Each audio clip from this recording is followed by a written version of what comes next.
कळले कळले, सुख कळले कळले, सुख कळले ना कधी कसे, जन्माचे बंध जुळले, सुख कळले कळले.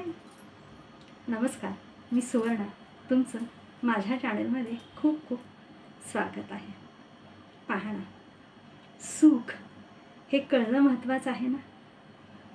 जेव्हा सुख कळतं तेव्हाच जन्माचाही आपल्या अर्थ लागत असतो आणि जन्म आपला जीवन हे सफल होत असतं. पण ते सुख कळणंसुद्धा गरजेचं आहे ना. मग ती सुखासाठी लागणारी जी परिस्थिती आहे ती सुद्धा बऱ्याच वेळेला आपणालाच निर्माण करावी लागते ना. पहा ना, आपण सहजच बोलतो, दृष्टी तशी सृष्टी. म्हणजे जसं आपण चष्म्याने पाहतो ना तसंच आपणाला बाहेरचं जग दिसत असतं. ही म्हण अगदी आपण लहानपणापासून ऐकत आलेलो आहोत. जशी आपली दृष्टी तशीच आपणाला सृष्टी दिसत असते. म्हणजे आपला बघण्याचा दृष्टिकोन ज्या पद्धतीचा असतो ना तसंच भोवतालचं जग आपणाला दिसत असतं. मग आपण आपली दृष्टीच जर बदलली, दृष्टी जर आपण चांगली ठेवली तर काय होणार आहे, आपणाला जग सगळं चांगलंच दिसणार आहे ना. पण ती तशी दृष्टी असणं खूप महत्त्वाचं आहे. पहा, इथे एक वाचनात आलेली एक छोटीशी कथा आहे. तीच कथा आज मी तुम्हाला ऐकवत आहे. एक कहाणी आहे छोटीशी. एका शहरामध्ये 2 मुलं आणि वडील राहत होते. हे 2 मुलं आपल्या वडिलांच्या सोबत राहत होते.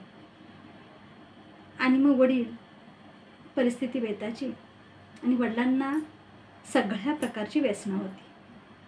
सिगारेट ओढणं, तंबाखू खाणं, दारू पिणं, म्हणजे सगळी व्यसनं, सगळ्या प्रकारची व्यसनं होती. एक व्यसन नाही अशी मनुष्य नाही आहे. सगळं व्यसन त्या व्यक्तीला होतं आणि त्या व्यक्तीसोबत, या म्हणजे वडिलांच्या सोबत त्यांची 2 मुलं राहत होती. पहा, 2 मुलांनी केलेलं ऑब्झर्वेशन, निरीक्षण किंवा त्यांच्याभोवती असलेली परिस्थिती पहा. आणि याच्यातील मोठा मुलगा जो आहे आणि छोटा मुलगा, मग या परिस्थितीत ही दोन्ही मुलं अभ्यास करायची. अशा परिस्थितीमध्येच मोठा मुलगा जो होता त्यानं खूप या गोष्टी, ह्या ज्या गोष्टी आहेत ना ह्या मनाला लावून घेतल्या होत्या त्यानं. कारण आपले वडील असे दारुडे आहेत, घरी येऊन प्रचंड दंगा करतात, मारहाण करतात. पण अशा परिस्थितीमध्ये आपणाला हे जे दुःख मनाला लावून नाही घ्यायचं, आपणाला अधिक अभ्यास करणं गरजेचं आहे. आणि त्या मुलानं ठरवलं आपण अभ्यास करायचा, चांगल्या मार्काने पास व्हायचं आणि चांगला मनुष्य बनवून दाखवायचं आणि चांगली नोकरीही करायची आहे. आपणाला वडिलांच्यासारखं मुळीच नाही बनायचं. वडील कसेही वागू देत, पण आपण चांगलंच वागायचं आहे. आणि मग अशा परिस्थितीतसुद्धा म्हणजे त्याला जणू या परिस्थितीची एक प्रेरणा मिळाली, आपल्या या बिकट परिस्थितीची, आणि आपण चांगलं बनायचं ही भूमिका त्यानं ठाम ठेवली. म्हणजे त्याचा पाहण्याचा दृष्टिकोन पहा कशा पद्धतीचा होता. आणि तोच हा छोटा मुलगा त्यांचा, म्हणजे दोघे भाऊ म्हणजे हा छोटा मुलगा, हा छोटा भाऊ, हा सतत वडिलांचं ऑब्झर्वेशन करायचा. म्हणजे काय हे सारखे दारू पिऊन येतात, दंगा करतात, कसाही अभ्यास करायचा. आणि त्यांना अभ्यास करणं सोडून दिलं. आणि हळूहळू त्या मुलाला सुद्धा वडिलांच्या सारखीच सवय लागली. व्यसन करणं, दारू पिणं, चोरी करणं, म्हणजे असल्या नको त्या सवयी लागल्या. परिस्थिती एकच आहे पहा, पण पाहण्याचा दृष्टिकोन कसा वेगवेगळा. मोठा मुलगा सुद्धा त्याच घरात वाढला, छोटा मुलगा पण त्याच घरात वाढला. मोठा मुलगा शिकला, एक सज्जन झाला मनुष्य, आणि हा छोटा मुलगा शिक्षण अर्धवट सोडला आणि तो चोर बनला. घर एकच आहे, परिस्थिती एकच आहे, आहार विहार सगळं काही एकच आहे, पण दृष्टी पहा बघण्याची. मोठ्या मुलाला परिस्थितीतून प्रेरणा मिळाली आणि ह्यानं परिस्थितीतून काय केलं, वेगळाच अर्थ घेतला आणि तो रसातळाला निघून गेला. अशा पद्धतीनं म्हणजे पहा ना, दृष्टी तशी सृष्टी असते.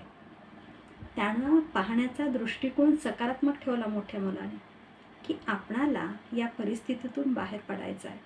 आणि त्याला मानवतेचा एक सज्जन मनुष्य म्हणून त्या मोठ्या मुलाला पुरस्कार मिळाला. दारुड्या वडिलांच्या सोबत राहून सज्जन मनुष्य म्हणून त्याला पुरस्कार मिळाला. आणि हा छोटा मुलगा चोरीमध्ये पकडला गेला आणि त्याला कैद झाली. पोलीस स्टेशनमध्ये त्याला हातकड्या घालून नेलं गेलं. पाहणं, विचार करण्यासारखी गोष्ट आहे ना, की आपली दृष्टी कशी असते त्याच्यावर आपण घडत असतो. एकाच कुटुंबात 2 मुलं वाढत होती. दोघांनाही सारख्याच पद्धतीचे सगळं वर्तणूक होती. तरीसुद्धा दोन्ही मुलामध्ये कशा प्रकारे तफावत घडून आली, किती भिन्न. एक सज्जन झाला तर एक चोर झाला. म्हणजे पहा ना, आपण कोणत्या नजरेनं त्या घटनेकडं, त्या दृष्टीकडं, त्या परिस्थितीकडं पाहतो हे खूप महत्त्वाचं आहे. इथे 2 मुलं कशी घडली हे महत्त्वाचं नाही, तर ती परिस्थिती महत्त्वाचं आहे. म्हणजे आपण दृष्टी कशी ठेवतो. आपली दृष्टी बघण्याची जर चांगली पाहिजे ना, चांगली असेल तर चांगलंच घडणार आहे. एकच घटना 2 वेगवेगळ्या चष्म्यातून पाहिल्यावर वेगवेगळी दिसणार आहे ना. एकानं सकारात्मक पाहिली तर एकानं नकारात्मक पाहिली. म्हणजे सगळा हा खेळ आपल्या दृष्टीचा आहे, आपल्या मनाचं आहे. आपलं मन सकारात्मक का नकारात्मक बनवायचं हे आपण ठरवायचं असतं ना.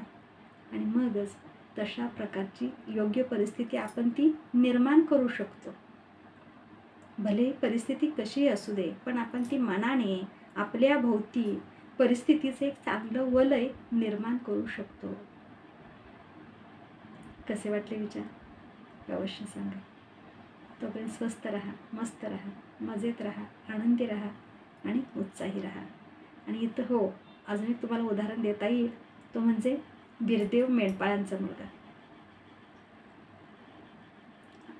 त्याची जी परिस्थिती होती ना, त्या परिस्थितीनंच त्याला घडवलं ना. किती त्यानं म्हणजे खाचखळगे सहन केले, संकट कितीतरी सहन केली ना. आणि हीच परिस्थिती त्याला पुढे घेऊन गेली ना. म्हणजे परिस्थिती जी असते ना, बरेच जण म्हणतात काय करणार, परिस्थितीच अशी होती, आम्हाला कोणाचा आधार मिळाला नाही, आम्हाला शिक्षण मिळालं नाही आहे, आम्हाला कोणीच मार्गदर्शन केलं नाही आहे. पण ही परिस्थितीच आपणाला घडवत असते, परिस्थितीच आपणाला मार्गदर्शन करत असते. ते शिकून घेणं महत्त्वाचं आहे. का परिस्थितीच्या नावानंच आपण ओरडत राहणार आहे, रडत राहणार आहे? नाही ना, मुळीच नाही आहे.